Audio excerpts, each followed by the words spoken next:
Hi friends, இன்றைக்கி வெண்பொங்கல் எப்படி வைக்கலான்னு பார்க்கலாம் வாங்க. என்னுடைய ஸ்டைலில் நான் வந்து பச்சரிசி 3/4 கப் எடுத்துருக்கிறேன்.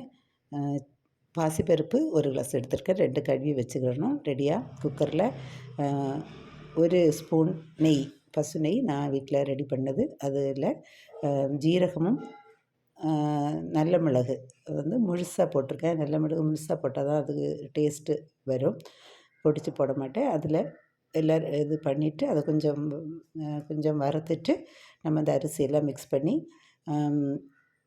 1 கிளாஸுக்கு 1 கிளாஸ் அரிசினா அதுக்கு வந்து 2 கிளாஸு தண்ணி வச்சு வேக வைக்கணும். குக்கரில் 1 விசில் வச்சா போதும், ரொம்ப சூப்பராக வந்துடும். லைட்டாக மஞ்சள் பொடி, உப்பு தேவைக்கு எப்போ போட்டு விடணும். ரொம்ப டேஸ்ட்டாக இருக்கும். பிடிச்சிருந்தா லைக் பண்ணுங்கள், கமெண்ட் பண்ணுங்கள், ஷேர் பண்ணுங்கள். நான் வந்து இன்றைக்கி இதுதான் பிரேக்ஃபாஸ்ட் வச்சேன். நான் அன்றைக்கி அப்லோட் பண்ணியிருந்தேன். பொங்கல் எப்படி வச்சுருக்கணுங்கிறத சொல்லியிருக்கிறேன். கொஞ்சம் லூஸாக இருந்தால் நல்லாயிருக்கும். பிடிச்சிருந்தா லைக் பண்ணுங்கள்.